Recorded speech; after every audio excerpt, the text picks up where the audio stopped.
Hey everyone, today I want to share something that happened to me when I was a kid. Something I've never forgotten, even now as an adult. When I think about that night, I still get chills down my spine. So let me take you back to when I was about 8 or 9 years old.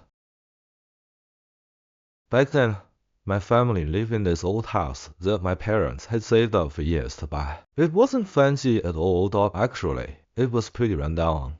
The walls had cracks in them, the paint was peeling. In the rainy season, you could sometimes see water dripping somewhere you couldn't find. But hey, it was ours, and that meant everything to my parents. I remember my mom always said, "A house is a house. What matters is the family inside." And she was right.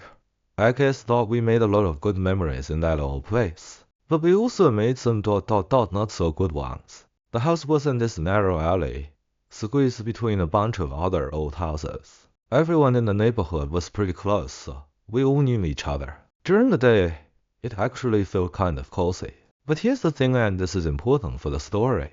Our house didn't have its own bathroom. Yeah, you heard that right, no bathroom. If you needed to use the toilet, you had to walk outside, go down this alley, and use the public restroom that everyone in the neighborhood shared. During the day, no big deal. But at night, that walk felt like it was a mile long. The public toilet was maybe 50 or 60 meters from our front door.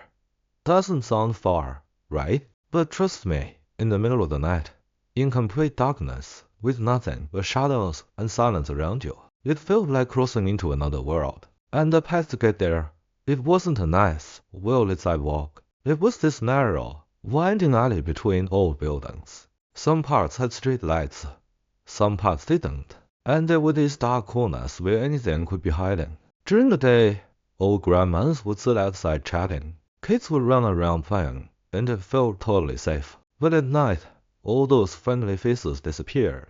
All those sounds of life went silent, and you were left alone with nothing but the wind and your imagination. Now, let me tell you about something that terrified me as a kid. We had this bamboo curtain hanging at our front door. You know, those curtains made of thin bamboo strips all tied together. In the summer, everyone used them to keep the flies and mosquitoes out, while still letting the breeze in. Sounds harmless, right?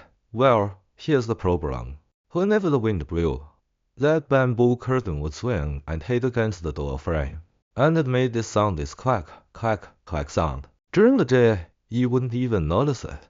But at night, in the dead silence of 2 or 3 a.m., that sound was absolutely terrifying. To my young ears, it sounded like someone or something was outside the door, knocking, trying to get in, testing the door to see if it would open. I remember lying in bed countless nights, covers pulled up to my chin, eyes wide open, listening to that sound.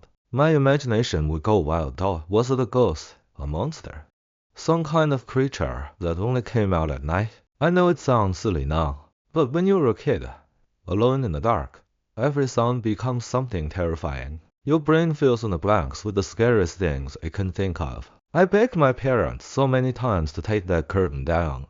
Please, Mom, please. I hate that sound. It scares me.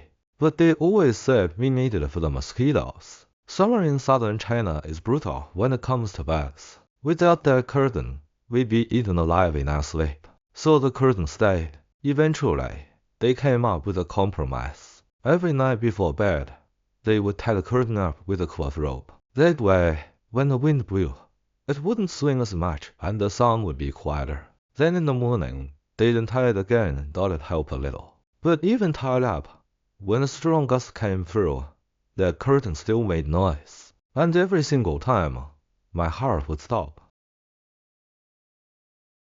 Okay, so now let me tell you about the night, the one I'll never forget. It was the middle of summer, though hot and humid. The kind of night where even with all the windows open, you're still sweating. I was sound asleep when suddenly, I woke up with this horrible stomach pain. You know the feeling when your gut is twisting and you just know you need to get to a bathroom right now? Yeah, that kind of pain.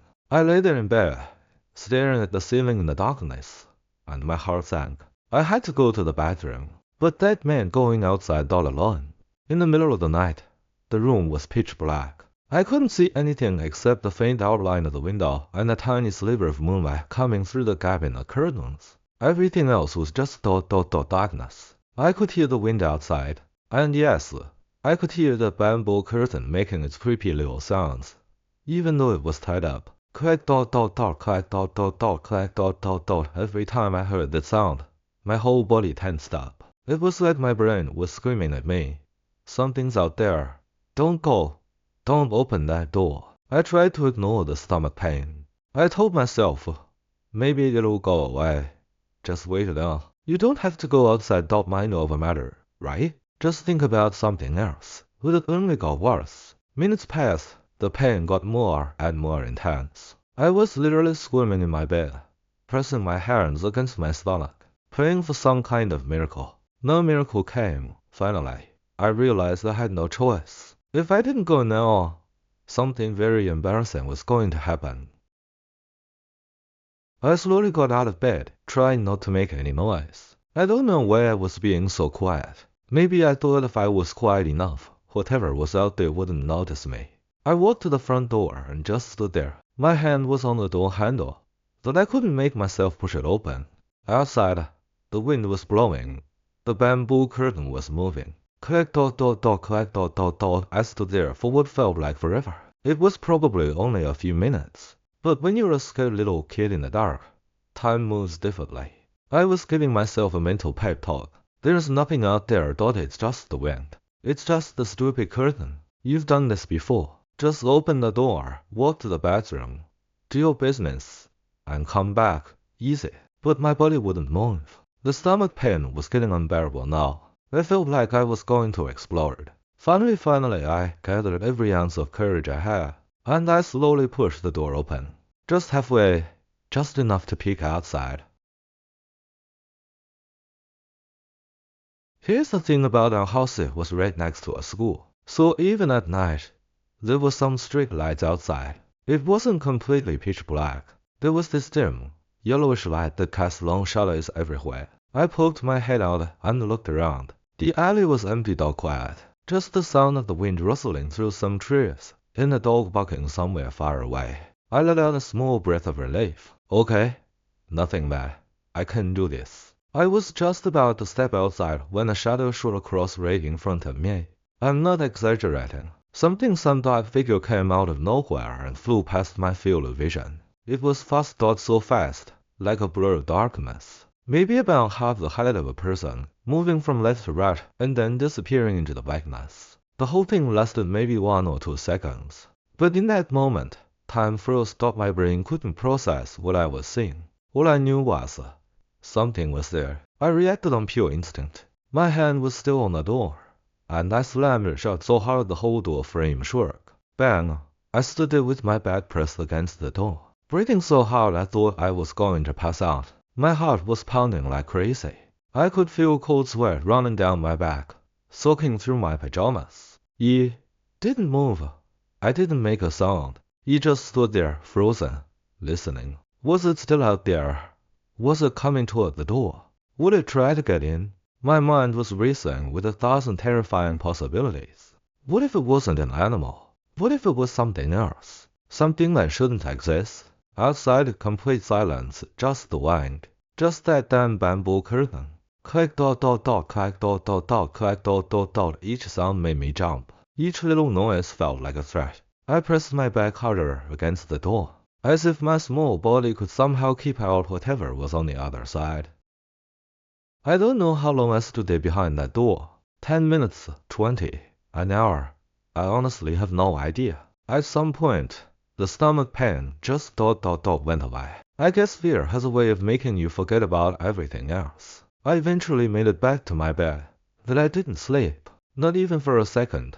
I just lay there, staring at the ceiling, waiting for the sun to come up. When morning finally came, and sunlight started creeping through the window, I finally got up and went to the bathroom. In the daylight, the alley looked completely normal, though almost friendly, even. But I know what I saw. Now, as an adult, I've thought about this a million times. I've tried to come up with logical explanations. Maybe it was just a stray cat. There were lots of them in our neighborhood. and they moved fast. In dim lighting, a black cat running past could look like a shadow. Maybe it was a dog that got loose. Some neighbors had dogs that weren't always tied up properly. Maybe ... maybe it was just my imagination. I was terrified, exhausted, and my brain was in full panic mode. People say things that aren't there when they're that scared, right? I've told myself all of these things over the years. And honestly, any of them could be true. But here's the thing, no matter how many logical explanations I come up with, whenever I think about that shadow, I still feel the same fear I felt as a kid. It's like my body remembers, even if my brain tries to explain it away. Sometimes I wonder if that's just how memory works. The fear gets locked in, stored somewhere deep in your nervous system, and no amount of rational thinking can fully erase it. Or maybe, and this is the thought that keeps me up sometimes, maybe there are things in this world that we can't explain. Things that exist in the spaces between streetlights. Things that move in the darkness when we're not supposed to be looking. I don't know, and honestly, I'm not sure I want to know. We moved out of that old house a few years later. Got a new place with its own bathroom, thank God. I never had to make that terrifying walk in the middle of the night again. But some memories stick with you forever. I think everyone has a story like this from their childhood. A moment when you experience real fear for the first time. When the world suddenly felt bigger and scarier and full of things you didn't understand. That night, that shadow, that old bamboo curtain cracking in the wind. It's all still so vivid in my mind, even after all these years. You know what's funny? Sometimes I actually miss that old house. Not the scary parts, obviously, but the simplicity of it. The way the whole neighborhood felt like one big family. The way summer nights smelled like jasmine and rain. But I definitely don't miss that bamboo curtain. And I definitely don't miss having to walk outside in the middle of the night to use the bathroom. Some things are better left in the past. So let me ask you, what's your childhood scary story? What's that one moment you've never been able to forget? I know everyone has one. That time you saw something you couldn't explain. That night you heard footsteps when no one else was home. That shadow in the corner of your room that disappeared when you turned on the light. Drop your stories in the comments, I'd love to hear them. And who knows, maybe I'll feature some of them in a future video. And hey, if you enjoyed this story, don't forget to like and subscribe. I might share more stories like this in the future. Thanks for listening, everyone. Stay safe out there. And maybe ... don't open any doors in the middle of the night.